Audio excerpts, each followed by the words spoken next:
Well, hello and welcome to another episode of the Photography Pubcast. This is season 4, episode 15.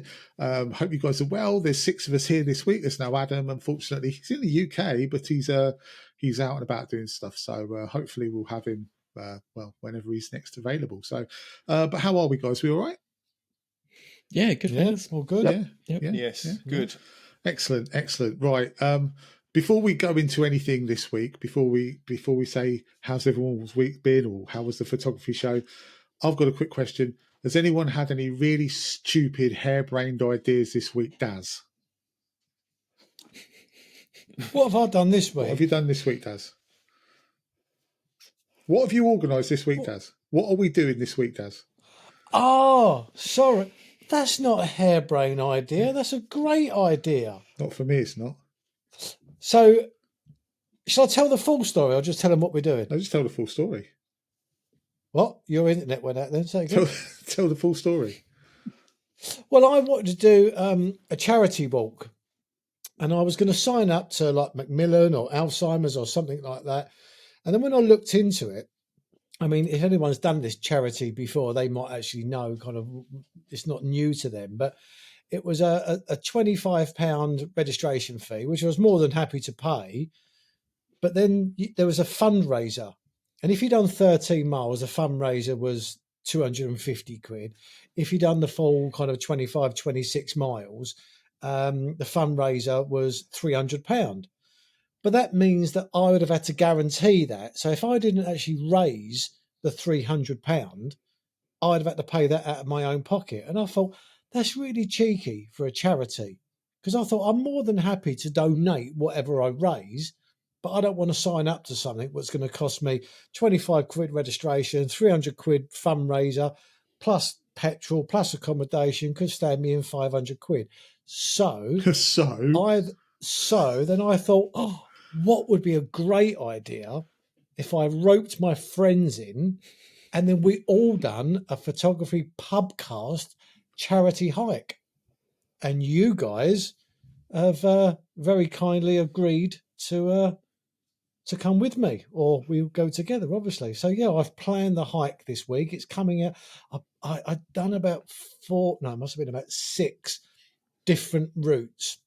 And to try and get the exact 26 miles took in a few fells, and it was all coming in at around about the 20, 21 mile mark. And I thought, we're all going to be shattered by then. So the route that I've got at the moment is about 25 miles, and that keeps us relatively flat. Just going that one extra mile, no matter where I plotted it, it just seemed to kind of push too much elevation. So, yeah, so we're going to be doing that in early July. So hopefully anyone that's watching will be able to give generously to... We're going to split up into 3 charities, aren't we? Yeah.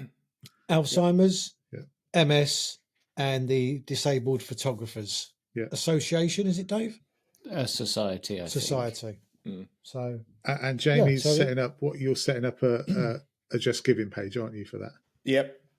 We're going to set up a Just Giving page so you can donate to that, which would be gratefully. And I've set up an Instagram account for us this week as well on Instagram for the podcast, on the basis that we can use that to publicise the event, and also we can give you updates along the event as well. So plenty of reels upon Instagram and watching Gary fall over several times. It'd be always funny. It'd be like Gary stopped here, Gary stopped here.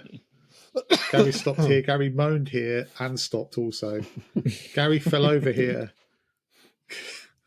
Gary lost the will to live here. And that's all within 100 miles of the yards of the start. Yeah, exactly. And now we're going to get going. Gary got recognised here. Yes. By a Herdwick. Wasn't that great? We'll talk about that. Because what we should do is invite people to stand along the way and hold out bottles of water for him to grab as he goes past. Exactly, yeah. Bottles of water and or chicken nuggets. Pork pies, sausage rolls, Kit Kats, every mile. Red Bull, Monster. Yeah. Not Red Stripe, though. No, don't give me Red Stripe. I'm really looking forward to this. I think it's going to be tough. Yeah. It is going to be tough, but it's going to be so much fun. I reckon we're going So the route is coming out. Oh. Go on, Sam. I reckon we're going to get to the end of it, and it'll be like the end bit of Cool Runnings, where they fall out of a bobsleigh, and we'll all just be carrying Gary over the finish line. Well, the last bit of the route, I must admit, you don't you admit come anything. down. No, it's about half a mile from the pub, half a mile from the finish line. But what I've done, I've taken a slight kind of detour, so you haven't got to walk on the road, and it comes back in a kind of a horseshoe shape. And I was thinking, we're not going to do that horseshoe, are we? We're going to see the pub, and we're just going to think, sod the path. We will walk in the road and get to the pub. I know we're going to do it. There's a few contours in that horseshoe as well, so there's a bit of elevation there. There is a little bit of elevation, yeah. I'll see you in the pub. Exactly. So, yeah. How many pubs are on the route, by the way? How many pubs have you mapped out on the route? Please tell me there's a lot of pubs on the route. There's at least one. One? There's at least 3, apart from when you get to Keswick, and then there's going to be quite a few. But surely we can't be stopping in the pubs, can we? Yeah, Can we? can. What do you think we're going to be Really? doing? Well, I'm not walking 26 miles solid without a break. Oh, I think no, we're stopping at the pub will be easy. It will be leaving the pub, which will be the harder exactly. bit. Yeah. Mm, Especially when it gets about the 20-mile mark mm. and you go into the pub for half an hour, you're not going to want to get up. I've hit the wall. I've hit the wall. I've hit the wall. I've hit the Guinness. So you're designing a bit of a flyer poster, Gary, aren't you? I am, And then yes. we can start to advertise it, Yeah. and I'll do the Just Giving page. So yeah, look out for that. And Yeah. as soon as we've got all of that ready to market, it will be coming your way. Which was supposed to Donations be gratefully received. Which was supposed to be on Friday, just gone. But unfortunately, it's not going to be on Friday, just gone, because I haven't got around to doing it yet, and I'm out. So, but it will be in soon. Honest, promise, honest. And yeah, if you want to, when we get everything up and running, we'll do that. We might even, I'll tell you what would be fun, wouldn't it, if we did an on location podcast after the walk? Yeah. Yeah, That'd be good. Mm. What, from A&E? yeah. So Oh, I'm not sorry. I didn't tell you. So I'm What? there in May. So what I was actually going to do, you're going to run it. I'm gonna walk it. I'm gonna walk the whole route in 2 days though, because it literally goes halfway is where it passed my campsite.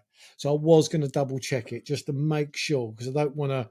Because God, Gaz, you would bitch and moan if I plotted that wrong, and we're walking through all boggy ground or ferns that are 6 foot high and stuff. So yeah, I am going to walk it in May, Mate, just to make sure. I'm going to bitch and moan anyway. Oh, I know. Regardless. So yeah, I mean, I know. When we were sat in the car and you were talking about it, let's be honest. The only reason you arranged this is because you want to see me suffer, isn't it? I can't lie. Yeah.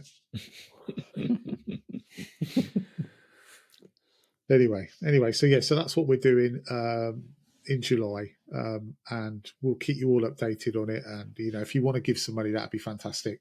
Once we get everything going and running, we'll post some links, and we'll probably on the next podcast we'll talk about it. Let's move on to the photography show, because we all met up, didn't we? First time all 7 of us have been together. How good was that? I had a great day. I had a great day. Oh, it was brilliant. Yeah. I had quite a good 45 minutes. Well, yeah, but you were there the day before, weren't you, Dave? So, Yeah, by design.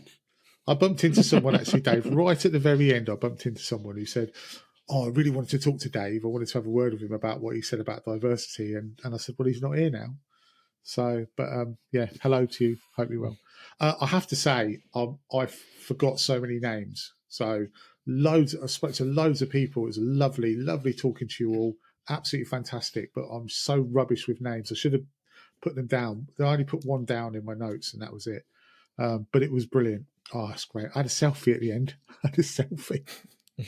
Someone come up to me for a selfie. If you've got that selfie and you're watching, can you send it to me? Seriously. It made my, honestly, it made my day. Absolutely made my day. That whole event was just totally fantastic. Spent no money, didn't buy.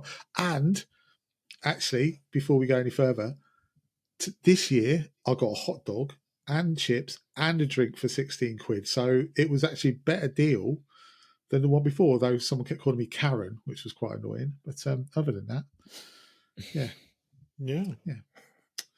How was your experiences? How did your talk? Because I missed most of your talk, Stu. How did your talk go? Oh no, I didn't. I saw your talk. It was Adam's I missed. Clearly wasn't memorable. No, it was actually. No, Stu, your really talk, good. Yeah, Stu, your thought it was talk was brilliant. memorable, Yeah. and I love that. I love that quote. I don't know if you want to share that. That when you was oh, the one at The the end very one. end. Yeah. things that you heard from outside the window, I couldn't stop laughing at that. Well, I thought I'd just do a different, because those talk. I mean, there's only so much you can do in those sort of talks, because I don't really do camera club talks anymore, but they do end up being a very much a sort of show and tell type thing, and you can only do so much in about half an hour anyway. So I thought I'd lighten the mood a little bit and put a few quotes that I've heard from the gallery window. If you follow me on Twitter or anything, you'll probably see me dropping these little nuggets in every now and again. The quote Darren's on about is probably still the best one I've heard from the window, and it and the woman who said it to me, she looked me dead in the eye, and there wasn't a shred of irony in what she was saying, which made it even better and had more impact. She said, "Do you sell the frames without the pictures?" And it's still the funniest thing I have heard in that shop, and I've heard some absolute humdingers over the years, but that's by far and away the best one. But I thought I'd just do something a bit different with my talk. No, it was really good. And I noticed there were several people with cameras, with their phone cameras, photographing all your little tips. You know, you had your little tips thing on the screen. Right, okay. Yeah, quite a few. And there was some people like, hanging on your every word. It was very cool.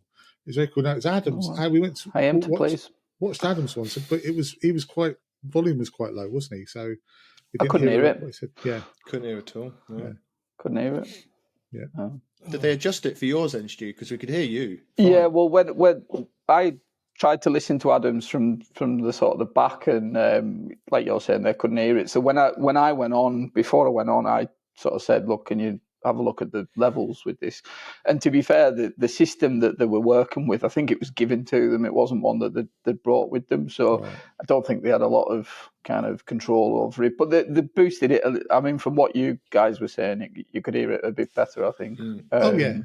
So yeah, okay. Yeah. All right. And can we give Daniel from Case a shout out? Yeah. What a nice guy. Daniel Retham. Yeah. Oh, it's lovely. We'll post What it. a really nice guy. Yeah, I'll post the person I've link in met. the comments or in the description to his YouTube channel, because he's a really good photographer as well. So, yeah, and it was lovely to see you, actually. Really nice to see you. I haven't seen him. I've spoke to him online before. I did an interview with him, but I haven't seen him at all in person. So it was really nice. And actually, it was so cool meeting up with a lot of other vloggers. There was some awkward moments, but in general, it was really enjoyable. Yeah. Yeah, Yeah, Tom Tell Peters us more was about there. the awkward moments. I don't want to tell you about the awkward moments because they were too awkward to talk about. I feel like I'm quite opinionated, aren't I? And I have to say there were probably 2 or 3 there who were giving me the glare. They were giving me the glare, and I was like, oh dear. But I did go over and talk to a couple of them and sort of say, look, I'm sorry, I'm a bit of a gobshite. But I love you really. I mean, I don't love them really, but I am a gobshite. So yeah, there was a couple who I refused to talk to, who shall not be named. But yes. But other than that, you had a good chat with Courtney, didn't you? Courtney Victoria. Yeah. I was blown away that she watches the podcast. Hello, Courtney. I was like, wow, really, really, really, yeah. And I've sent her an email, and hopefully she'll be coming on at some point because she wants to come on. So good. Yeah, brilliant, really good. And if there's any other photographers out there who want to come on, just drop me a line. See if we can replace Sam, because Sam's a bit boring. Thanks, Sam. Yeah, Sam with the old crampons. I think Sam just relies on props now, doesn't he? Really? Yeah. In the background. But the trouble is, I have a 10-second delay on everything I'm saying.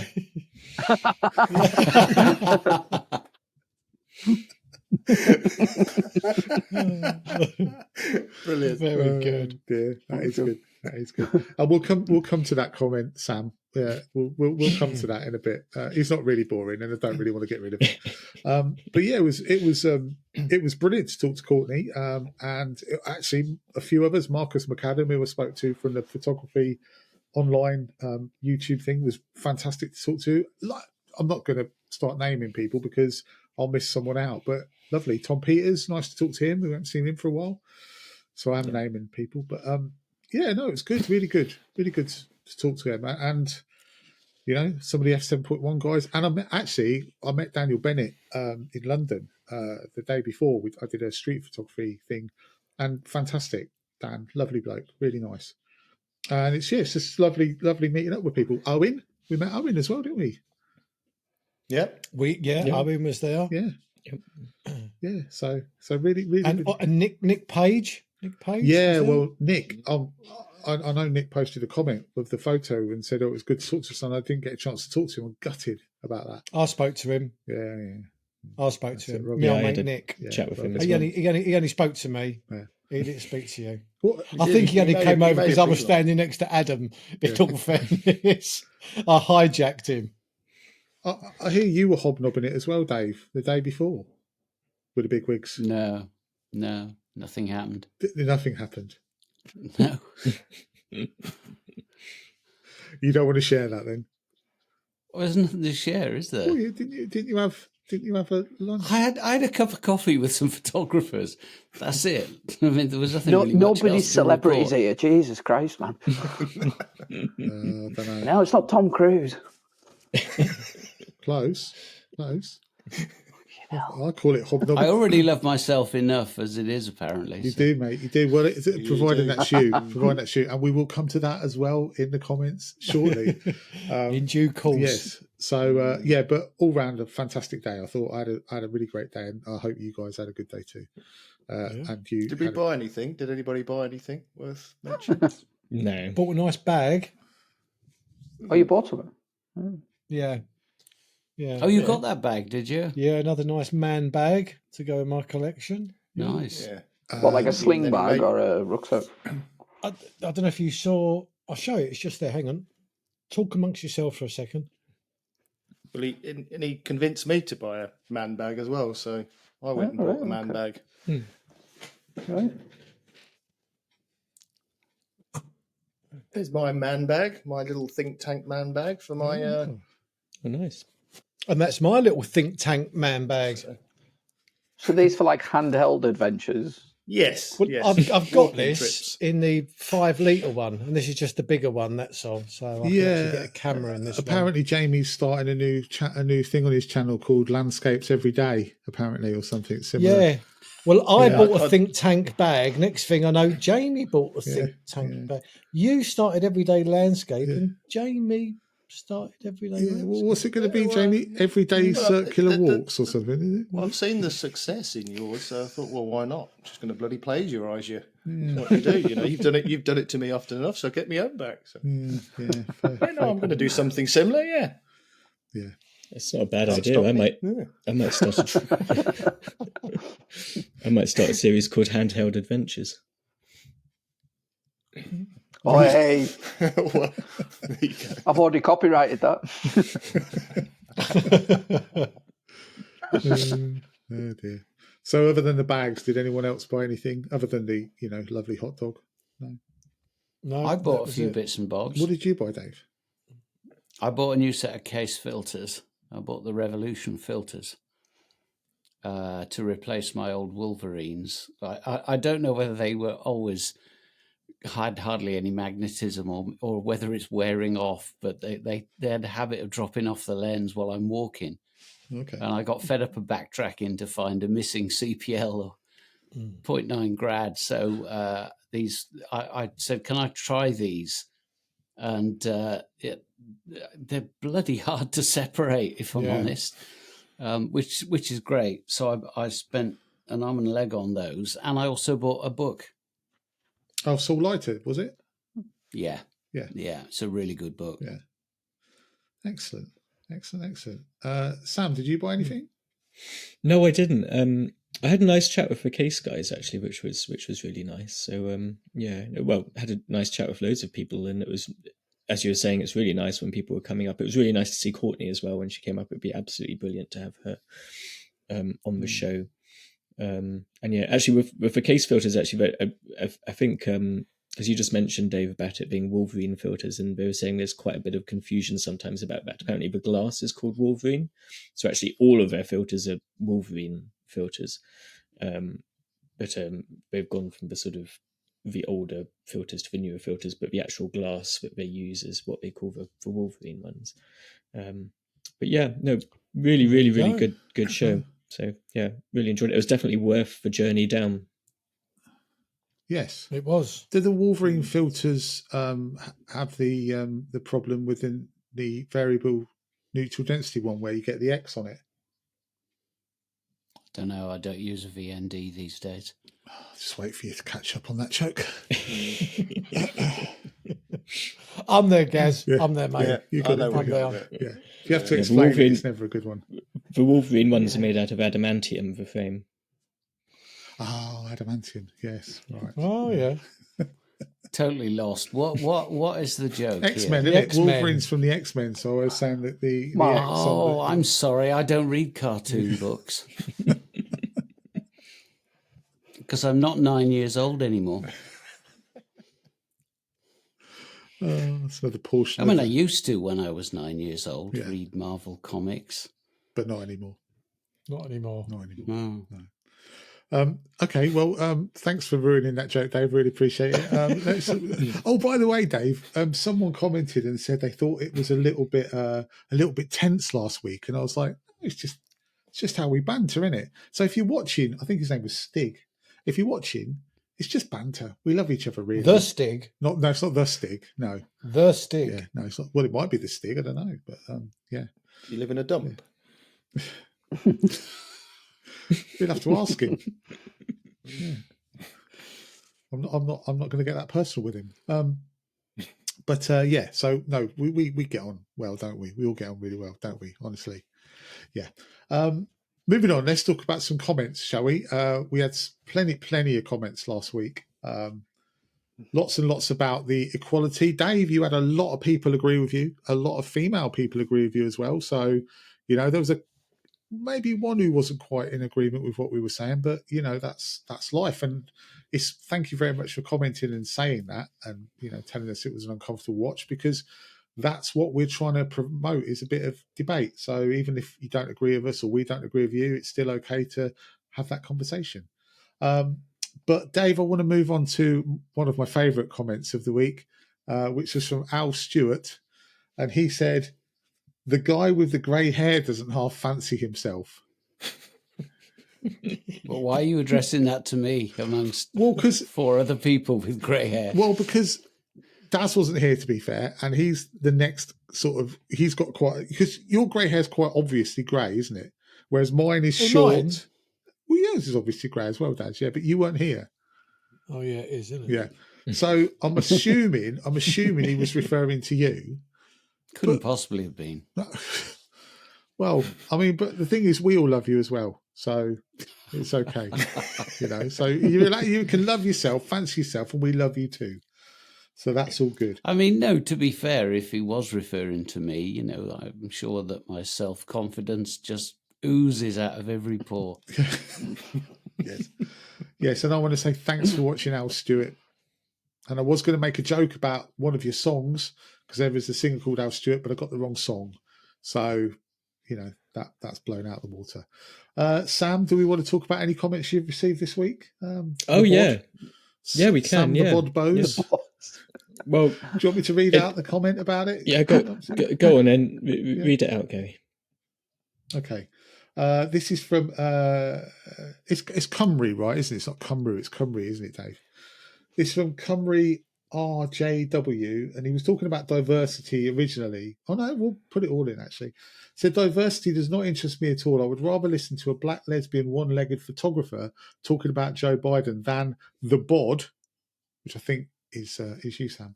Talking about filters, he reminds me of Howard and Hilda with matching tank tops. And this, the reason we think it's referring to you, Sam, is it says, "Can we put some crampons on the back of the door, dear? Make us look interesting." So yeah, well, he's absolutely right. To be fair, I mean, I'm not that interesting, which is why I've taken your advice. And because normally I don't put the crampons on the door, I've only got the ice axe up there, so I put the crampons up there now as well, just to show how exciting my life really is. And actually, what I could do is a whole video about filters if you want to. So pop me a message, and I'd be really happy to oblige. Yeah, just for you, Brilliant. you. Yeah. And the tank top's coming next week, isn't it? It's on its way from Amazon. Oh yeah, yeah. What's a tank top anyway? I'm too young to know what a tank top is. Oh, cutting like it, like that. Oh, that is definitely passive aggressive right there. Yes. And I've also got to say a big thank you to Phil from F8 and B there, who put, I don't know if you noticed, he put little place markers. You know when you ever watch videos of like concerts, like a gig, and someone will go song here, song here, song here, and so you can click on them and jump to that song. Well, he did it with our topics. So if you want to keep doing that, there's no money in it for you. What, a little timestamp? Yeah. Timestamps. For each of our topics. Yeah, so. you're meant to do that as the editor. Yeah, you're meant to do that. But it's a faff, innit? It's a massive. That's. It's not putting the little thing at the bottom though, with the little, the little thing I do. What would that be called? Do you know what I mean? No. Where it's ticker. the ticker where it says what's going on. Is that not enough? Have I got to fiddle about and do more stuff? Phil, you can carry on doing that. That was fantastic. So if you're doing a great service there. So yeah, keep that going. Ashley Kennedy, Dave, we spoke about Ashley Kennedy last week, didn't we? Do you remember? We weren't sure if he was a man or a woman because I may have misgendered it. Yes. He is a man. Yeah. He is a man. So yes, he wrote in to say, "I am a man." So well done, Ashley, for being a man. Not that there's anything wrong with being a woman, just point that out, or anything in between. It's entirely up to you whether you want to do or be. Moving on. Keep digging, Gary. Yes, you're getting away with it. I'll stop digging. Should move on. Should move on to another topic. Let's do this one. This is one that you want to talk about, Dave, from Adam Duckett, and he was asking if we have books from other photographers. That's going to tie in quite nicely because you just bought one, haven't you? Yes, I did. Yeah. I've got loads of books from other photographers. I love photography books. I find them engaging and inspirational. So yeah, I can't understand anybody that has an enthusiasm for a subject not reading around it, and whether it be books or reading articles or whatever. But I mean, I think that we've sort of inadvertently slipped down a YouTube rabbit hole where a lot of people, that's their main point of reference is YouTube, and there's precious little of high quality on YouTube, myself included. And photo books are brilliant, and what I particularly like are photo books of other genres because you don't see that so much on YouTube. I mean, I do a lot of photography that isn't landscape, so I don't share it. It's just for my own interest. So yeah, I think that it's a good thing. What's your favourite book then that you've got? I shouldn't say it really, but I'm going to have to. It's Quiet Light. Oh, okay. And who's that by? No idea. Some small-time Charlie from Canada, middle of nowhere. Yeah. No, I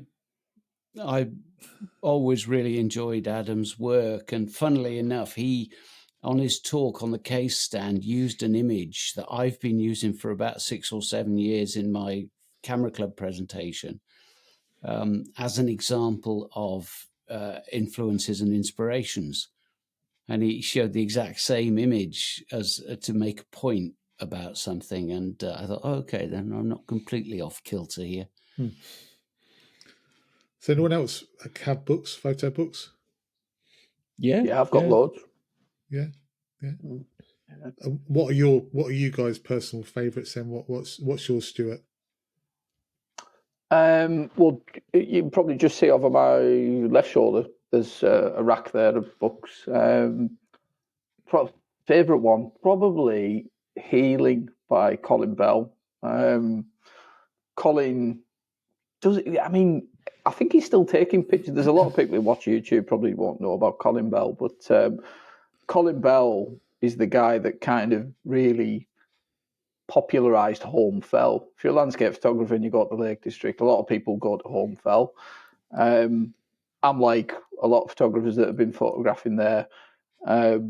Every time I go up there, I'm pretty much reminded that anything I see, Colin Bell probably already photographed it 10 years ago. Right.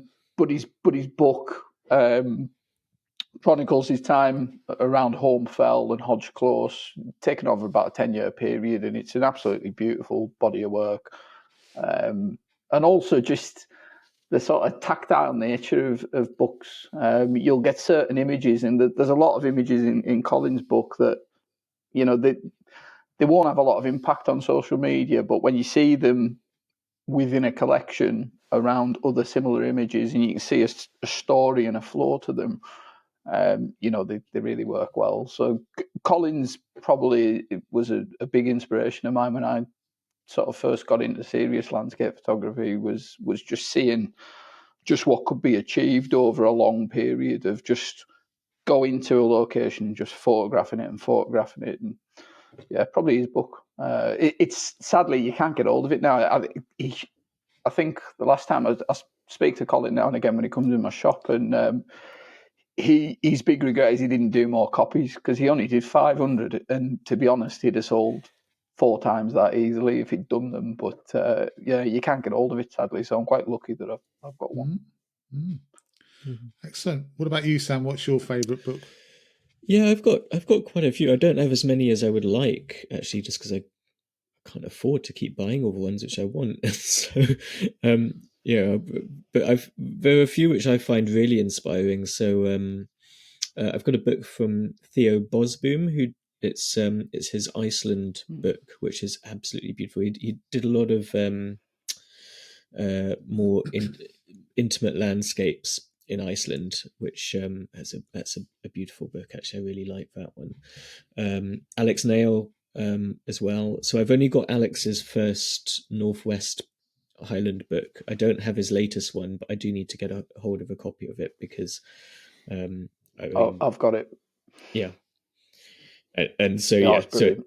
it's just one which I need to get. But his first one I absolutely love, and the first one obviously was a lot of areas which I knew, and actually a lot of areas which I now live in. So it's got a lot of relevance to me. The second one is more focused on the Great Wilderness, which is actually an area which I don't know so well. I've not been out there, so yeah, I need to get a hold of that book. But just in general, I mean, books, photography award books, I have a lot of those, just for inspiration. And actually, it was probably buying a copy of Wildlife Photographer of the Year book, which actually first got me into photography in the first place. So I think there's definitely something to be said for having images in print rather than on screen. I don't like looking at photographs on screen. It's not a good medium in which to look at photographs. As you mentioned recently, Gary, when you had that Saal book made, when you see pictures in print, it's so different. The quality is so different. So I'd always much rather look at a book than a screen. Absolutely. I was going to talk about that, but I'll move on to Jamie first. Jamie, what's your favourite book? Whizzer and Chips, 1977. That was a good one.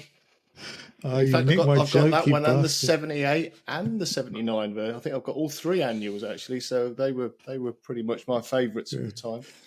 I knew you were going to do that. You stole my joke. No, I was going to say Noddy and Big Ears goes camping, but yeah, you've ruined it. I've not got that one. No. Have you not? No, that's good. Yeah. No, I will admit I don't buy enough books, and all the reasons you guys have just said I think is a really good thing to do, and I should buy more. I have a few. I think I bought Simon Baxter's last one, and I've got a few other smaller ones. In fact, I ordered one today on Amazon, but that was because I was in it twice, which was the latest Share Mondays 2023 that's just been released. So They're great £7 books, I'm on them. Amazon. Yeah, Really good I've, books. lucky enough to be in it last year and in this year, so I've ordered that. So that hopefully will be coming. But they're I guess if I'm honest, they're probably the most recent things I've got are the Share Monday stuff. So Dave, I haven't got a lot, but no, I should do more. Dave, I think Al Stewart was talking about Jamie.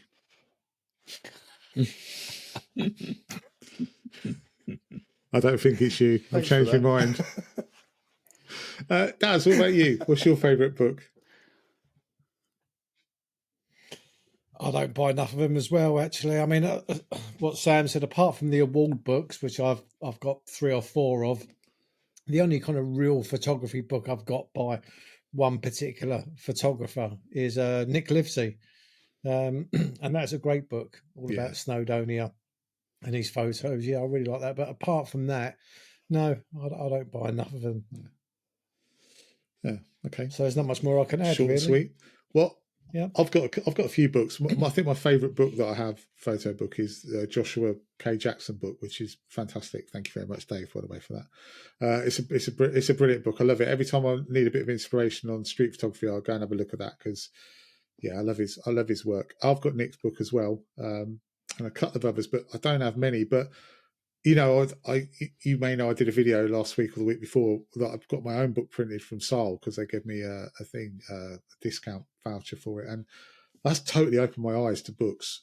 Just the tactile nature of like you're saying, the tactile nature of having that book, and just and the fact that it's all in a collection, it brings it brings it all to life. So printing's great. And, I'd love to have a printer. I'd love to print things, but to put it all together in a meaningful sequence as well just brings a lot of the images to life. And I was thinking, I'm actually thinking about printing more, definitely printing more books.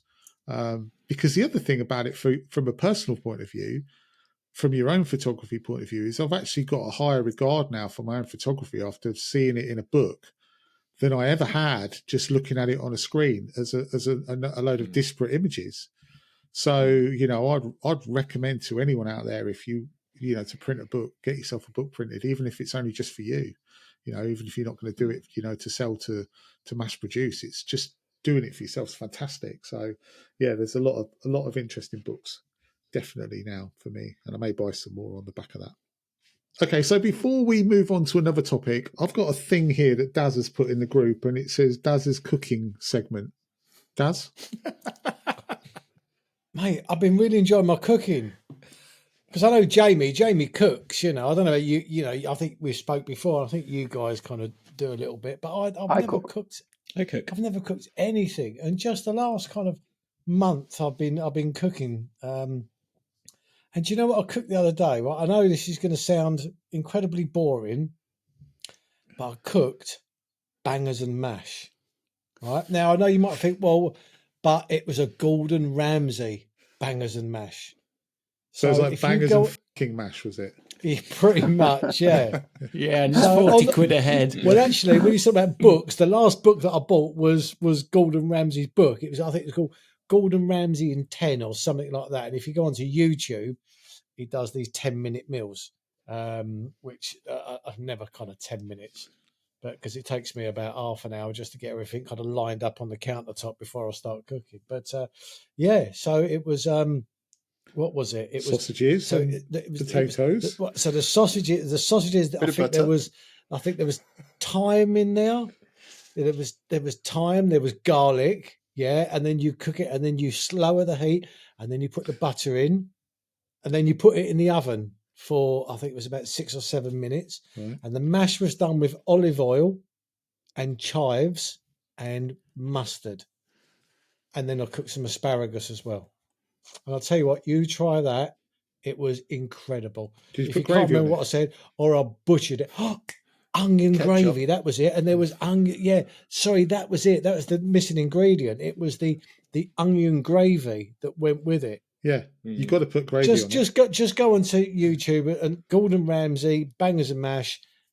It's about it's about half an hour video. It was done during lockdown, I think, and he was messing around with his family. But if you fast forward all of that and just watch the cooking bit, yeah, Incredible. Well, Chef's kiss. I'll give you a quick Gary Norman bangers and mash if you want. 8 Richmond sausages in a pan, cook them up, some potatoes, boil them, probably half a block of butter. I don't know why I did that. That seemed a bit odd. That was me mashing the butter, mashed the potatoes, by the way. And then some Bisto gravy. Lovely. No, honestly, mate, this gravy, this onion gravy, it is incredible. Yeah, what did it have in it? It had Worcester sauce. It had, I can't remember all the oils and stuff that you put in there. Yeah. Okay. Bit of brown Incredible. sugar.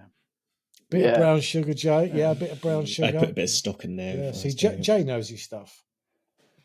There was a bit of stock. There was a bit Red of beef wine stock. maybe. Beef stock. Yeah. Yeah, I was going to say red wine, isn't it? Yeah. Yeah. Fantastic. Nice. So yeah, that's what I've been cooking up this week. Excellent. So we got some proper chefs in here, haven't we? Not me, but some other proper chefs in here.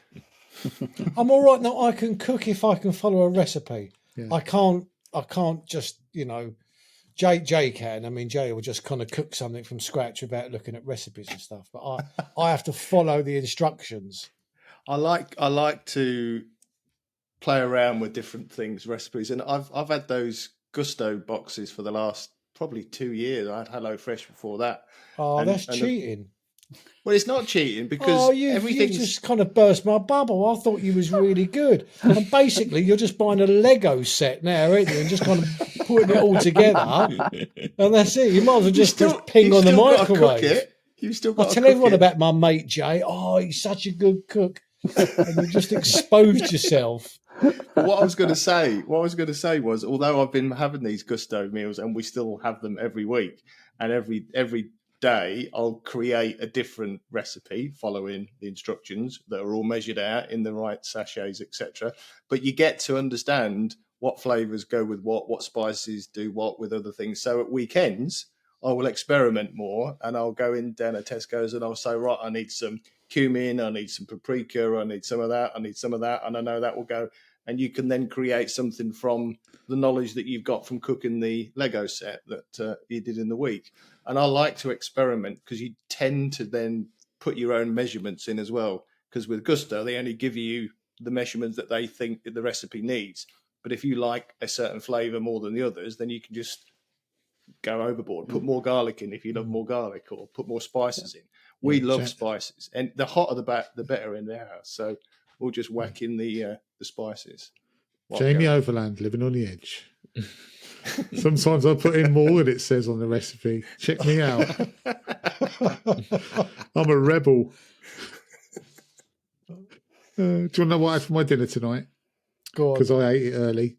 I had M&S dirty fries and chicken pakoras. It was lovely. Oh, I got ripped off of me lamb chops the other day. Didn't I? oh, we I heard told you this all story, about that. didn't we? Yeah. Jeez. 20 quid for 4 chops. Bloody hell. 20, and That's that was ridiculous. disgusting. It was yeah, really bad. So I won't be going back to that butcher. And you were saying that, All-bile what lamb. were you saying? Aldi steaks are the best steaks. Are you saying that? Audi steaks, Oh yeah, incredible. they're really good. Yeah. Audi King of ribeye steaks. steaks, brilliant. Oh, thumbs down, Dave. You're not happy Dave with that doesn't one? like it.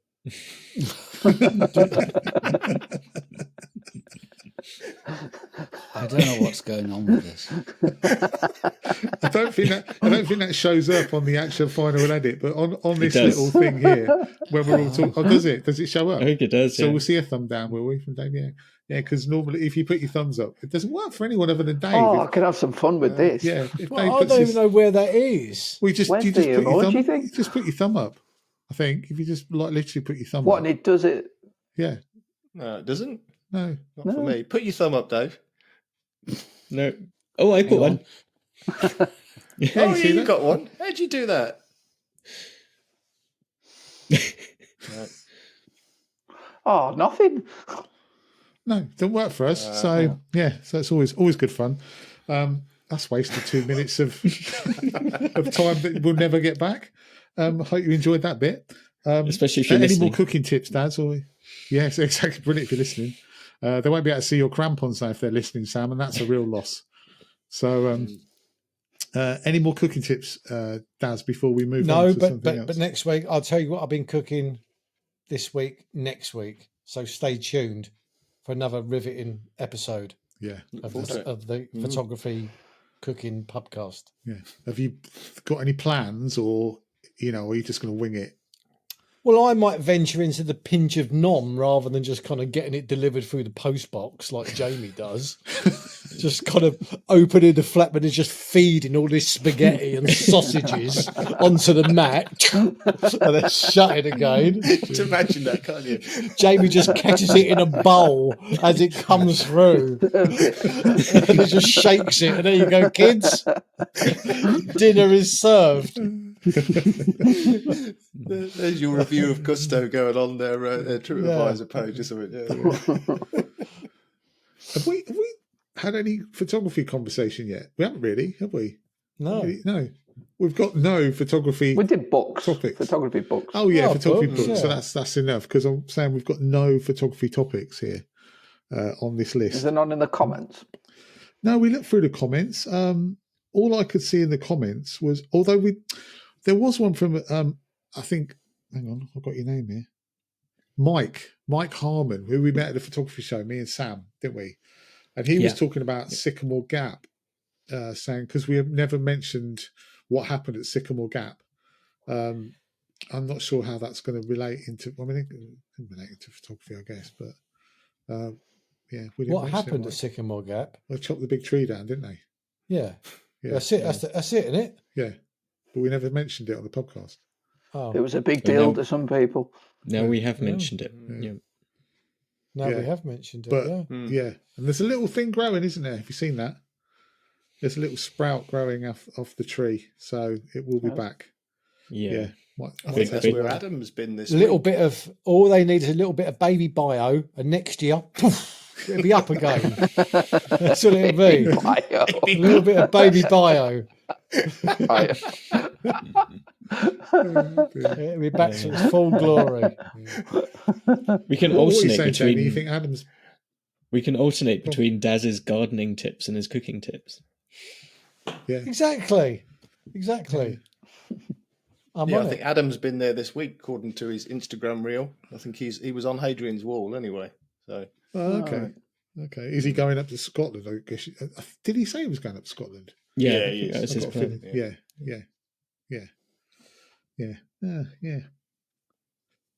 So that was, Sycamore Gap. We did discuss it now, and there's not really much we can say about it. I don't know whether it's. I think he was sort of referring to it in terms of saying about. We had that conversation a long time ago about Wistman's Wood and people pulling the moss off the trees. Also, I think because the size of that tree, everybody did think that it would be around, forever, basically. But there is a lot of photographs out there that you may think I'd like to photograph that one day, but I will get to that. And then all of a sudden something happens, I know, we spoke before about the boats at Pin Mill. Yeah. That was always a great photo there. But now them boats are absolutely destroyed. That kind of very well-known shot, I mean, you'll know it, Stu, up at Luffrigg Fell with the sty, the wooden sty that goes over the wall and you've got Windermere. That sty's gone. There will be something. I mean, look at that, the tree at Buttermere. I mean, that is just it's lost a limb, hasn't it? Yeah. So I'm just thinking, sometimes I shot, in fact, I've actually got it printed and framed and it's up on the wall. It's nothing special. No, I don't think I've never seen a picture of this before. It was just two trees on the side of Coniston. And what I used to do, I used to get to Coniston before the campsite opened. So I always used to stop in this one particular lay-by, just fire up the camping stove, kind of get my camera and then just wait for the couple of hours that I had time to kill. And you might have seen the shot that I took with a canoeist kind of going by on Coniston but there was two trees on the opposite bank, lovely trees, they really was. And I shot them and I loved the photo. And then I went back there the following year and I was just kind of panning my camera thinking, where the bloody hell are those trees? I'm sure they was. And then I realised that the storm, I forget the name of the storm, but it actually taken the trees down. So I thought, I'm really pleased that I got that shot, even, no one's ever shot that before, but I'm just really pleased that I managed to get it. So the whole point of my ramblings, I think, is there something that you think that you would like to shoot, but you think, I will shoot that, or I will go to that location next year or the year after, because it might not be there. Yeah, maybe we had that celebrity death club, didn't we? Maybe we should have a landscape photography location death club. Which one's going to go first? Well, there's got that tree at Buttermere. That's got to go soon. Yeah, surely. Yeah. Yep. What's the tree on Dermot Water, Stu, that kind of comes out the rock on isn't it? Otterbill. Yeah, I mean, again, that's a tiny little tree, isn't it? I don't know. It's pretty welded in there, mind. It's pretty thick at the root, and it's. I think that's got a lot more chance of hanging on than the Buttermere one. The Buttermere one's really exposed to the wind there. There's nothing kind of protecting it or anything. So you can have that one then, Stu. But Buttermere Tree is your landscape photography celebrity death location guess. Yeah, I'm going to go for that in the next 5 years, unless someone takes a chainsaw to it. Yeah. Well, I'm going to go for Durdle Door, which I might. I reckon Durdle Door's going to be down before you know it. I just got a feeling about it. It's looking a bit. Yeah, it's on the rocks, mate. Yeah. Sorry. I got a feeling. It's looking a bit ropey. It's got a big hole in it already, so it's going to go sooner or later, isn't it? So yeah, Durdle Door. My money's on Durdle Door. Yeah. Any advance on that? Anyone got another one they want to go? Surely, Dave, you're hoping that the lone tree at Clinpadan's going to go, aren't you? I don't care. I mean, it's, people seem to like it. It's in a nice spot. It's not, isn't that a weird tree though? Because from the side, it's like that, isn't it? It's really odd. All the photos you see of it, the actual tree itself from the other angle looks nothing like it at all. It's a really odd looking tree from the other angle. Yeah, it's a very much a one angle shot, and I must admit, because I see a lot of versions of it, and you'd think with where it's such literally there is one decent interpretation. How come so many people get it so badly wrong? They don't separate it from the background. Yeah. It's the same with the Buttermere one. All you have to do is put it in the V of the mountain, and that you see a million pictures where they've got part of the branches hanging over the mountain edge, and you're like, you've got one job. That's it with that picture. You know what I mean? Yeah. And the amount of times that people cock it up. Sorry, but you see, with my sort of the stuff that I shoot, I don't have to worry about that sort of thing because I tend to be shooting mountains, and I can't see any of them disappearing anytime soon. No. Unless there's an earthquake. Even if there's an earthquake, though, they're still pretty safe, aren't they? Because they're quite big. They're quite big. They're quite clamped into the old earth, aren't they? Yeah, sturdy old things. That's just a volcano. Imagine there's a volcano and it created another mountain. That'd be now that would suit me because I would save me having to use my emergency volcano fund. Because I've got money set aside for when a volcano goes off, I jump on a plane to go and photograph it. It's a bucket list item. That one in Iceland's gone, hasn't it? Really recently. Really recently. Yeah, but it's a They're fisher. always going off in Iceland. It's a fisher. What I want is a full-on whether Vesuvius. It's an angler or not is neither here nor there, Dave. Very good. Sorry. You're on fire tonight, aren't you? No, I'm not. No. You've been reading the big bumper book of Whizzer and Chip's piss poor jokes. It's my nightly read. My favourite book. But no, I mean, if something, if a Wither went off and all I had to do was go and park myself by the Menai Bridge to get a decent shot of it, that would be quite handy, and then I could blow my volcano fund on something delightful. Are there any volcanoes? It might sound like a stupid question, but are there any volcanoes in Wales? Yes, question? Plenty of extinct ones. No, but are there any? Because isn't it? What's the one in the Rockies that's a massive super volcano that they're just waiting to go off at some point? Yellowstone. Yeah, that's right. The Rockies, Yellowstone in the Rockies.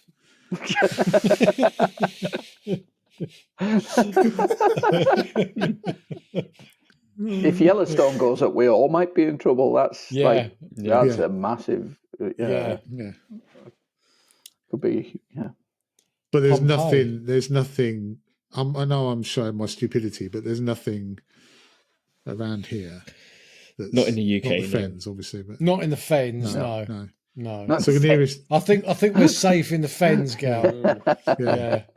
So what is the nearest one to us? Then Iceland, is it? That's the nearest. Iceland or Etna. Yeah. Italy. Yeah. Let's see. Yeah. Mm. Okay, so we're all right. Yeah, we're safe, mate. Your everyday landscapes are not under threat. No. Well, they are from Jamie. Only by me. Only by me. Well, apart from- We're in the car. I don't know. We were talking about this in the break. Oh no, were we talking about this in the break, or were we talking about this in general? We were sat in the car and Jamie says, "I've had a really good idea. What I'm going to do is I'm going to go walk around locally with my camera and take some shots, and then vlog it." And That was on the train. That was on the train going to the wait a minute.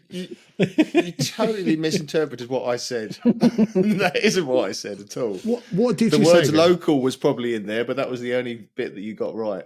Handheld. I'm not going to give it local. away. It's something that I'm. Why, in case someone steals it? Because someone steals it. It's a unique idea. I'm painted in it.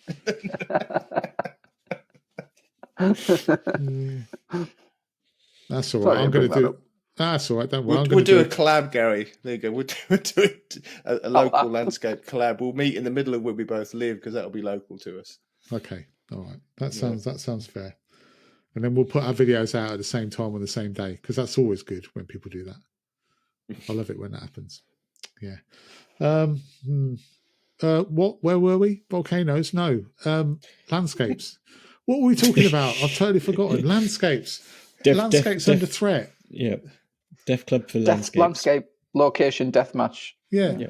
Have you got any, Sam, that you think are going to go soon? Well, I mean, going back to Darren's sort of previous comment about, someone commented about how I always scratch my head just before I start talking. So now I'm consciously just always scratching my head.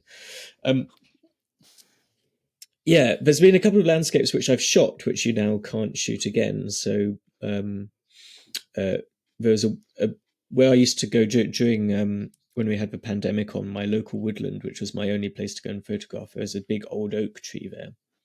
And I've got a really nice photograph of that oak in the mist. And I went down there. I got it on video, actually. I went down there on another morning a few weeks later, and it was gone. It had just blown over or collapsed. The inside of it was rotten. So it was really sad, but at the same time, knowing that you've already got that photo of it in pretty much perfect autumn conditions was really nice to know that I've got that photograph, and actually, no one else is ever going to have that photograph now either because it's gone, it doesn't exist anymore. So that kind of resonates a bit with me. In terms of what I would enter into a landscape, which landscape do I think we're going to lose? I'd be tempted to say I think the Wanaka tree in New Zealand is probably not going to be there for that long. It looks like it might be on its last leg or trunk. And I'm also really surprised that no one's stolen Joe Cornish's boulder over at Elgol on the Isle of Skye, because it's just sat there. I mean, it's kind of wedged in the gully a wee bit, but I wouldn't be surprised if someone nabs that at some point and it goes missing. I do think that, I mean, we're just talking about like trees and stuff. I mean, I think if anyone's kind of got their eye on a particular shot, especially kind of woodland shots, I wouldn't put them off. If that's what you want to go and photograph, because I mean, I think going back to the Sycamore Gap, I mean, that's a prime example. I think if that can go, then anything can go, basically. So, yeah. Well, the Jester, Jamie, the Jester. The Jester. Well, there's been plenty of deadfall in Holme Fen, but you're going to get that because it's a peat-based bog, so they're not very well rooted in, and storms do take them quite easily. I was going to say, what about Haysborough Lighthouse? It's not going to go in the next few years, but it's at risk, isn't it, with the erosion? It's going to fall into the sea, isn't it? Yeah, there's plenty of erosion up there, and it's taking loads of pillboxes and stuff off the edge, and they're now in the on the beaches on North Norfolk. So Haysborough's got to be at risk at some point, and that's quite an iconic shot. So Yeah, well, if the seas rise, you'll lose most of Norfolk as well. You know, and us. Yeah, Mhm. yeah. Not me. I'm all right. Oh, we got a big boat. It's an island, isn't it, Ely? The Isle of Ely. Yeah, See? if you stay there. We're a good 50 foot above sea level, whereas you guys are about 6 inches above sea level. Yeah, you two are bollocksed. 6 inches above sea level. That's like that, isn't it? Yeah, Yeah. Yeah. So I've been told. Yeah. Okay. So have we've all picked then. So when one goes, if we're still alive, which we won't be by then, because it'll be millions of years before anything disappears, we can say you were the winner. So excellent. Yeah. But yeah, like Dad says, I think you're right. Get if you've got a shot that you're putting off, especially if it's reasonably local, shoot it, because there's a number of trees I've wanted to shoot, like only local trees. But you know, I've gone one day, I've just driven past and it's gone. You know, and you just think, oh, that's a shame. You know, I'm not like Sam thinking, oh yeah, I've got that one, have it. Have it, you know. Screw you. In fact, he probably went and knocked it over. Oh, I've got a lovely shot of this in the autumn. Next day he's down there with his chainsaw. No one else is getting this shot. The thing to do is check his album, see if he's got a shot of Sycamore Gap beforehand. Yeah, perfect with the Northern Lights above it. I saw. He'll be there with a JCB pushing over the old man's store. With Joe Cornish's boulder on my shoulder whilst I'm doing it. Did you see that photo of Sycamore Gap at the photography show? She walked in with the Northern Lights. Did anyone see that? Yeah. I've seen a photo what a of shot it. that was. Yeah. Yeah. Oh, it was fantastic. What a fantastic shot that was. Yeah. There was some really good photography at the show. I mean, it sort of doesn't get mentioned, but some of the little galleries by various clubs, and there was some awards galleries. And that was one of the highlights for me, looking at some of that photography. One of the highlights for me, Dave, was sitting having a coffee, watching somebody with a long lens take a photo of the photo on the wall. Why do people walk around for a photography show with a long lens on their camera? I don't know. I saw loads of people just walking around with a camera. It doesn't make any sense. Why would you walk about with a camera? I don't know. Because they're I losers. had a camera in my bag. Yeah, but not like I a don't go anywhere 400mm lens. Nerds.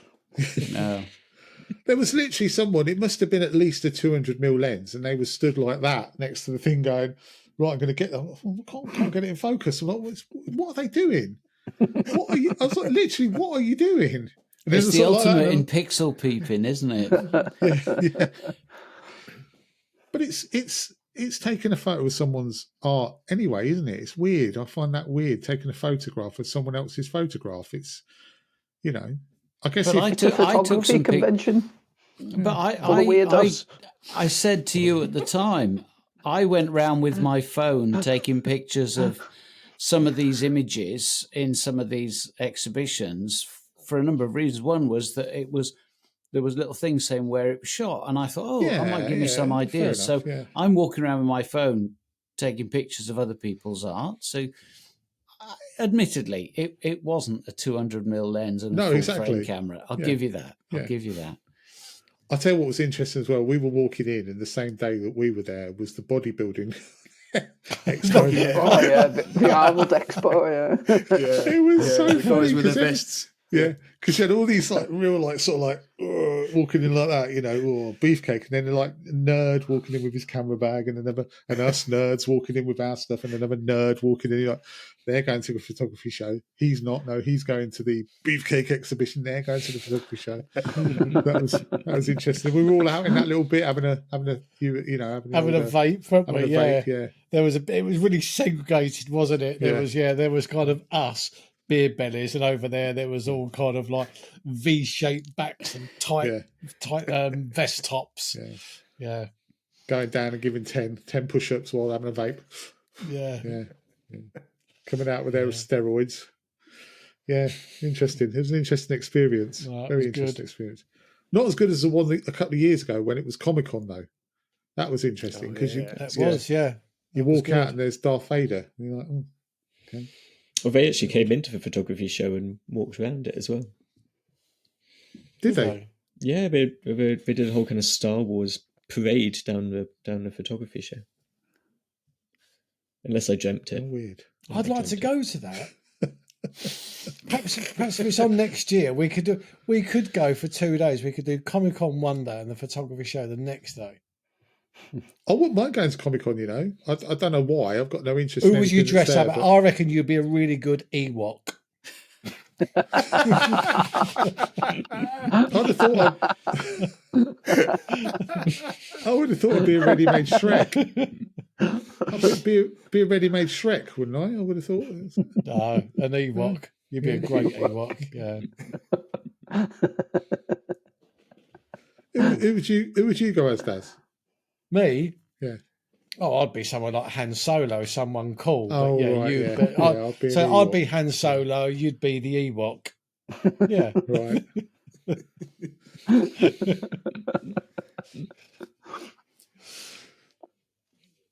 That's mean. You're thinking now, Yeah, aren't I am. you? I'm You trying can't to think of something to anyone come back with. better. I'm like, oh fuck, Yeah. I'm probably an Ewok. Yeah, I'll take an Ewok. At least it wasn't Jabba the Hutt. You know, I've been called worse. Oh well, we'll see when that's on. But do quite fancy Comic-Con. I don't know why. I've got, like I said, Yeah, I've got I no do. interest in anything to do with it. But Nor have I. I just think it looks really good fun. Yeah. I've Yeah. always said I'd love to be able to believe in like UFOs and, you know, I don't know, these kind of crazy Americans that really get engrossed, or a flat earther, just something that's just totally mad, you know, but have that kind of really strong opinion on it. And I think it's like these people with like Comic-Con, some of them are just like, you know, kind of middle-aged men, and they just devoted to it. And I've got so much admiration for these kind of people. I really have. I love their devotion to it. You've got admiration for middle-aged wacko men. Yeah, absolutely. Because it's a bit like when you see like a welcome you in 50, the right place. when you see like a 50-year-old goth. Do you know what I mean? And you just think, mate, you know, I could never do what you do, but fair play to you for keep on going. Yeah, a 50-year-old Comic-Con devotee. I love it. I think it's fantastic. Wow. Right. Well, next time it's on, we'll go. We'll do a podcast. We'll do a podcast trip. Dave, you up for that? Dave, I reckon Dave would love it. Look at him. No. Look at him. You can see. Dave would make, with that hair, Dave would make a good Princess Leia. You could have that hair, like, you know, in the old kind of swirly buns. You could actually physically go as Bod, Sam. I could. Do you remember Bod? No, I don't know what you're talking about. Bod. Really? You know. Yeah, No. No. It was a cartoon character. Sam's too young for No, that. Do I you know don't what's remember interesting, right? The last ever bod was released in about 3 days ago in 1976. The last ever bod. Jamie could go as a cross between Jamie Oliver and Milli Vanilli.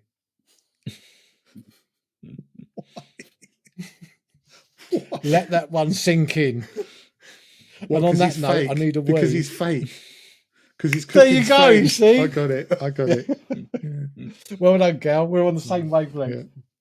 Okay, so we're going to have one last quick topic before we go, because we've been going for a little while. It's been a weird one tonight, hasn't it? I don't know. You probably don't realise, but we're recording this on a Thursday instead of a Friday, and I think that's totally thrown us all. Everything's very strange. Dave's still doing work.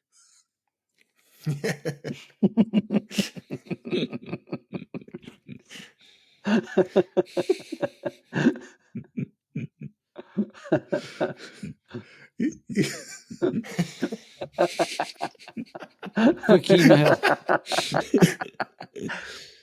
Productive. Anyway, before we go, we just wanted to have a quick chat about any vloggers or anything like that we're watching now. I know this. I've kind of thrown this on everyone, so it might be a bit of a no. I haven't got anyone, but I'll jump in and start because I just wanted to point in the direction of this guy. His name is his channel is called Damien John Wildlife. I think he's only done about 3 or 4 videos, maybe a few more, but I've really enjoyed him, and he's given me some hints and tips of where to go. So yeah, thank you, Damien. We'll stick his link in the description. and you guys can have a look at it. But the other thing I wanted to talk about really quickly about, it was not really a vlog, but it's something I've been watching on YouTube loads. I've gone down a bit of a rabbit hole. Did you guys watch Phone Jacker and Face Jacker? Oh my god! Phone Jacker. Yeah. I was massive into that. I took a phone call from Phone Jacker once. Did you really? Really? Yeah, genuinely. Yeah. Which one was it? Well, it wasn't. I don't think he used it in anything, but it was either a prank call that sounded just like him, or it was him. But yeah, I used to work for a company that sold plants online, and we sold poinsettias every year. So yeah, I had a phone call wanting poinsettias from Phone Jacker. Please tell me it was Terry Tibbs. He was the best one. It might have been. Poinsettias, talk to me. Yeah, talk to me. Talk to me. Was it? That was it. Yeah. Honestly, it's so funny. If you haven't seen it, have you seen it, Daz? Never. Phone Jacker. Oh my god, it's it's so good. It's so My funny. favourite is the Nigerian call centre. Yeah. Yeah. It's so good. I just need your bank account. Sorry, I'm going to do a possible wildly impression racist now. Wildly racist now. No, you can't say any of that now. That's it's just it's what he was saying, but it's just really need funny. your bank account. Yes, and then we will transfer you the monies and sort code details. Yeah. I watched this one the other day, which was he does this guy called Defrace, who's like a wheelchair bound. Like horrible man. He plays a horrible man, and he was at this baseball game in America. Oh my god! And it must be set up. It can't be real, because if that's real, he was so insulting to everyone, honestly. But it is genius. It's absolute genius. So if you go on YouTube and you fancy something funny, watch that. Phone Jacker, and then the other one he did, which was Face Jacker, which was the one afterwards. Face Jacker wasn't as good, I didn't think. Phone Jacker was the one. Yeah, Face Jacker wasn't quite as good. Yeah. No. It was brilliant, though. It was brilliant. And the other thing that I've just found myself getting into, which isn't actually on YouTube, but I kind of got it from watching little clips on YouTube, is something called Toast of London. Has anyone watched Toast of London? Oh. Yeah, I've watched. Do you not Matt like Berry. that? Oh, I love Matt Berry. I think he's hilarious. Matt Berry, yeah. Matt Berry, yeah. I think he's really funny. So I watched a couple of episodes of that, and I'm quite enjoying that as well. But yeah, he's good in the IT crowd, isn't he? He was good in that. Yeah, that was brilliant. Yeah, but he had a decent script in that. Yeah. But yeah, Damien John Wildlife. Anyway, if you want to watch a wildlife one, has anyone else got any that they want to talk about? Go on, Daz. I've got a mouthful of pretzels.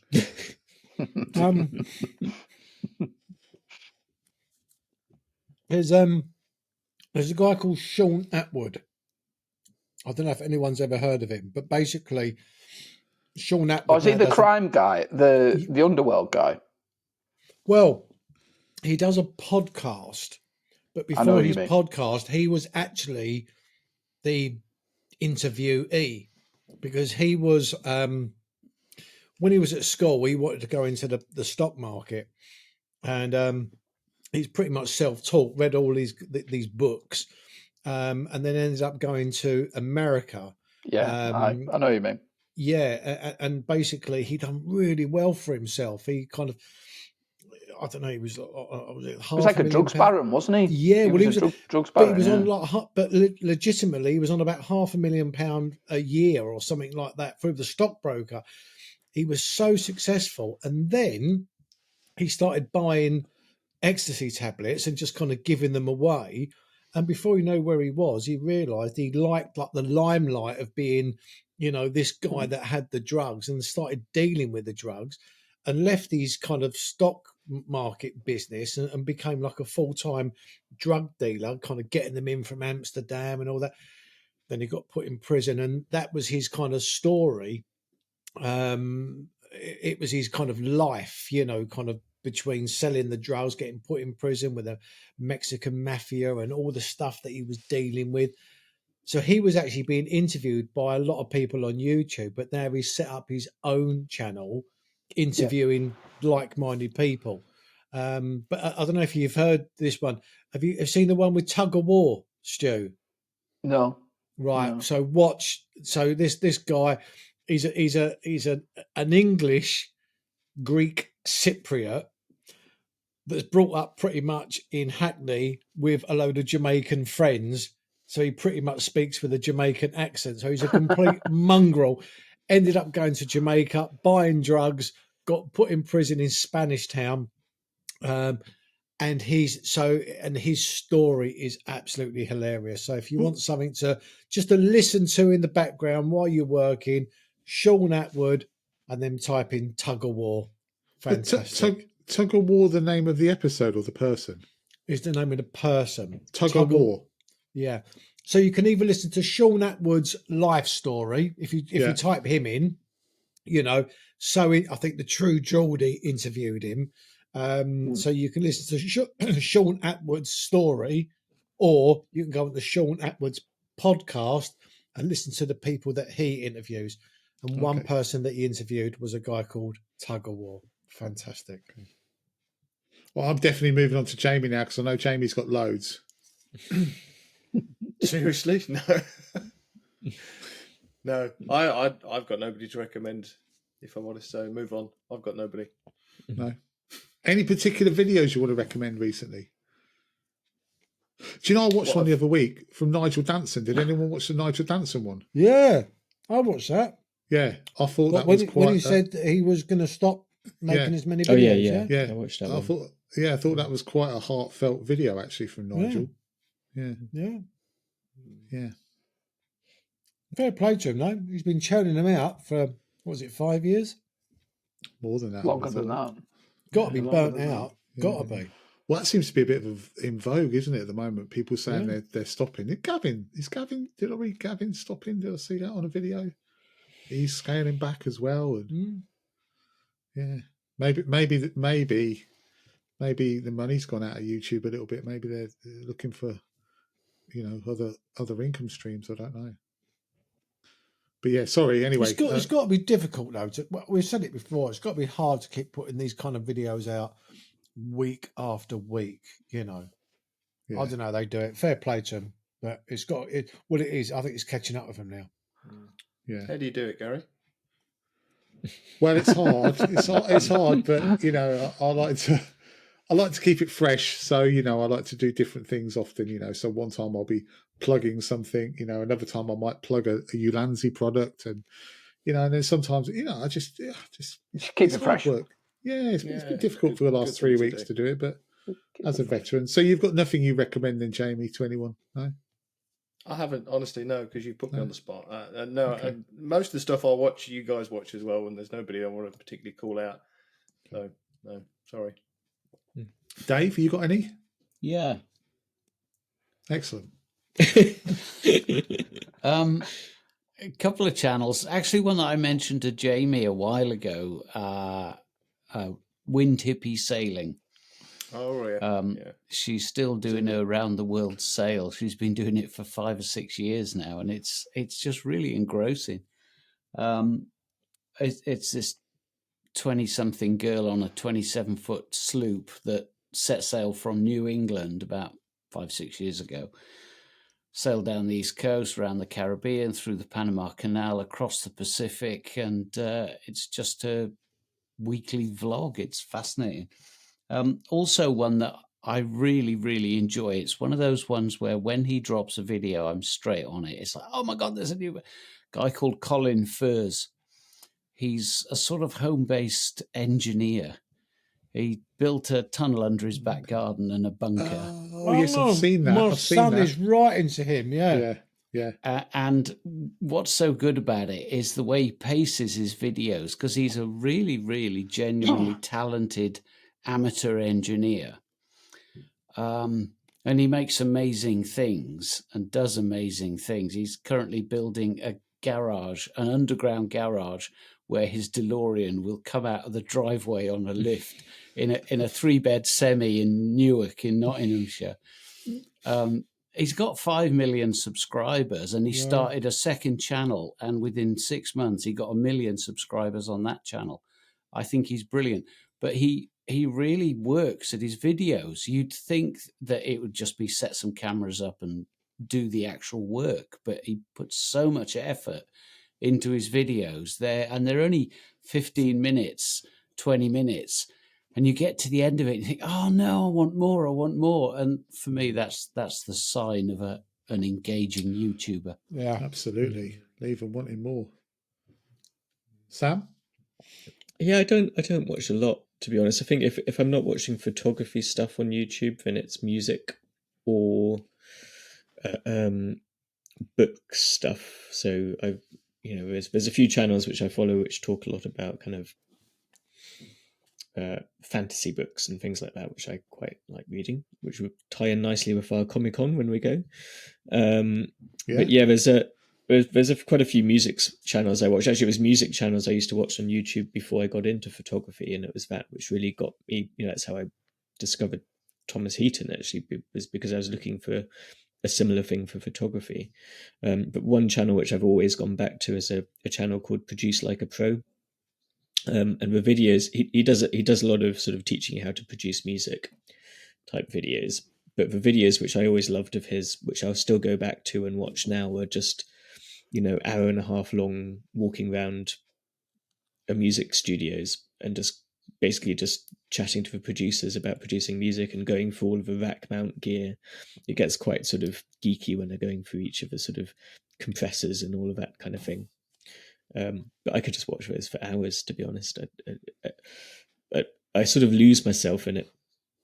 And also, if I just want something quick to watch, I've been quite enjoying, I don't know if you guys know Justin Hawkins from The Darkness, but he's just he does Justin Hawkins Rides Again. Justin Hawkins Rides Again. And they're only sort of 5-10 minute videos, and I'm quite happy to sort of, if I've got 10 minutes to spare, I'll just watch one of those, and he's brilliant.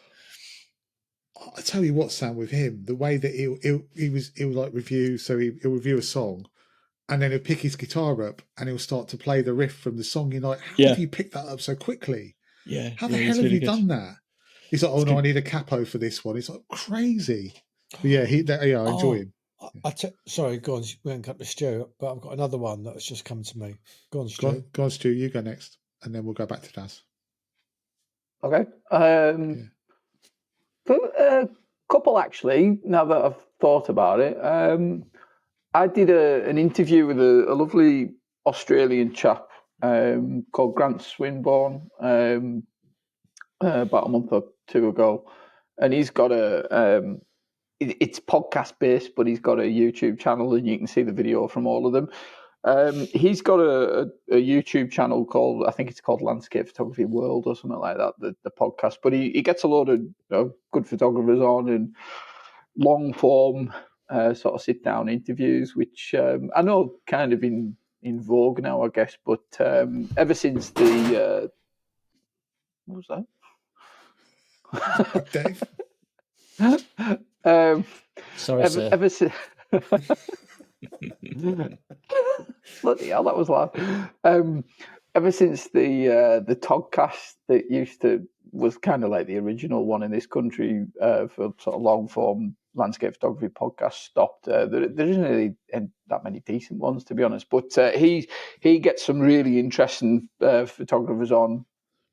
Not myself, obviously, but a lot of photographers that you won't come across on YouTube as well. It gets some YouTubers on as well, but a lot of photographers that perhaps, if you watch a lot of YouTube, there's a lot of photographers there that are worth listening to that you might not see any video from. So that's a good one to check out. And the other thing that I've been watching quite a lot of lately, if you're as depressed as I am with the current state of the economy, is have you heard of Gary Stevenson? He's got a channel called Gary's Economics, and he's basically a sort of a working class lad who's made good, and he ended up making a ton of money on the stock market as a trader, basically betting on the economy crashing back in 2008. But he's basically trying to do his best to explain the current sort of cost of living crisis to idiots like me. Did he go on? Sorry, Stu. Did he go on Politics Live and rip someone apart? He did, yeah. Absolutely rip someone apart. Yeah. Yeah, because this guy, like, he comes across as, like, typical sort of working class Cockney, but he was like he was top of the class at LSE, and he's got degrees coming out of his ears, and he's basically made a ton of money betting on the current kind of crisis that we have now, and he explains it all in a way that you can, to a layman like me who doesn't really understand anything about economics, I can kind of get a good idea of what's actually going on. But yeah, if you're wanting to have a better idea of the mess that we're in now, have a look at his channel. He's got some really good stuff. Yeah. Okay. Daz, back to you then quickly before we go. Well, I don't know if I want to say now because Stu just Stu jumped in and ruined it for me. Stu just spoke about the economy, and then Sam was talking about a really interesting video about kind of music production. Dave was talking about kind of a solo female kind of going around the world on a boat, and I wanted to talk about Brian Harvey from E17. And I just feel that now I've just made myself look like more of a dick than normal, but. Yeah, but is it like Brian Harvey's a secret astronomer or something like that? No, or is it's honestly. So I don't know how he popped up on my feed, but obviously Brian. This Harvey is the guy who got ran over, isn't it? He ran himself over. Ran himself over with his. Yeah. I think he did, yes. Yeah. Right? But so basically, E17 was really big in their day, and obviously Brian Harvey was the lead singer. And he didn't write the songs. I think that was Tony Mortimer, who wrote. So he got. I'm not sure about it. I don't really know a lot about E17. Well, only everybody's names. No, only because just recently. I've been watching these kind of this documentary on them because I forgot all about them until Brian Harvey kind of popped up. So basically, Tony Mortimer has got the lion's share because he wrote. The other two that was kind of pretty much in the background. Didn't they? They've gone back to their jobs. One's a roofer, one's I don't know what he does now. But Brian Harvey, the lead singer, basically lives on benefits now. But he's as paranoid as hell. And he videos everything and he puts it up online. This is why I'm talking about. There was this poor guy who just come to fit a carbon monoxide meter on his boiler from the council. And he said, well, I don't want it. You don't know what's in it. It could be a bug in it. They could be listening to me. And the guy's going, well, mate, it's come out of the box. He's going to take it away. He went, I can't. Can I just put it on the boiler? And then when I go, you can then throw it away if you want. Yeah, they're all out to kill me. Joking aside, I think it's such a shame, though. Do you know what I mean? Because he obviously hang on a minute. 10 minutes ago, you were saying you admire these sort of nutters. That is no. Strong beliefs about people are not spying in. But there's a difference between people that have conviction for saying, and and the difference between Brian Harvey, who I think like he's just lost the plot a little bit. Bless him. Do you know what I mean? Like a lot. I've got the germination here of a great video series for Brian Harvey. It could be Brian Harvey. Everything's going to be all right.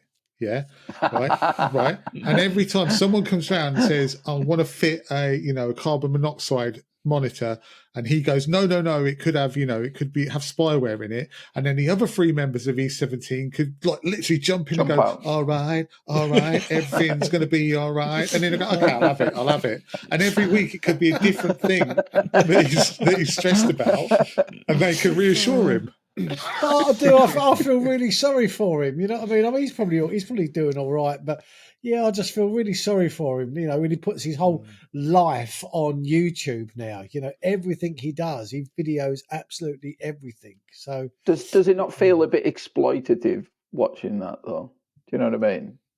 Does say that again? Does like watching that guy is obviously he's struggling. Do you not feel like it's a bit exploitative kind of watching? Like you're a voyeur sort of thing. Yeah, I do. I kind of watch it, but it is like a car crash, and I feel, honestly, my heart generally goes out to him because I think, the guy's really suffering here. Subscribe. Let me watch another one. You're going to laugh at his misery. But not necessarily laugh, but I do watch it and I just think, oh God. Well, watch it. You make up your own minds. I bet you watch Russian car crash videos as well. No, I did. Yeah. I reckon you start watching it and you get a few minutes in, and then you're like, well, I may as well stay now. Oh. That was a good one. That was a good one. Anyway, look, I think. Have you noticed, Gary, how nobody else has to plan their puns months in advance? Puns are planned. I don't know what you're talking about. There's only the one with Al Stewart. It's just that it wasn't the song that I was thinking. What are you trying to say? I'm not quick enough for you. I mean, probably not. Anyway, I think we should end. Yes. Forever. Let's end. No, not forever. Oh. Not forever. Just for today. Thank you for watching. Hope you've enjoyed this week. It's been an odd one, hasn't it? Let's face it. Now, I don't know why I'm saying this, because it either will or it won't, but this may not go out on Sunday on time, because why am I even saying that? Because if it's gone out, it's gone out. We'll start that bit again. Anyway, thanks ever so much for watching. It's been a bit of an odd one this week, hasn't it? Thanks, guys. Don't forget, to check out our charity walk thing when it actually goes up, and feel free to give us some cash, and all goes to a good cause. And if for nothing else, you can maybe just to watch me suffer. We'll be back next week, hopefully back next week. We're getting to the end though. We are getting to the end of this season, and I keep saying it, but 15, we don't normally make it past much more than 16. So when does it end? What, this episode? So it's like, when does this end? We said we don't normally record on a Friday. Well, we soon will be. All right. Okay, it's gone on for a while. I appreciate that. I don't know. A couple more weeks, probably. Maybe we'll get to sort of mid-April, and then we'll probably call it a day. But Get to spring. So we'll get to spring. So thank you for watching. Anyway, I am going to end it now. Thank you very much for watching. We'll see you all next week. Goodbye. See you guys. Bye-bye. Bye-bye. See you. We need some questions, don't we? In the comments. We do. I should have said that, shouldn't I? Let me just put that bit in. No. No, it'll only take a sec.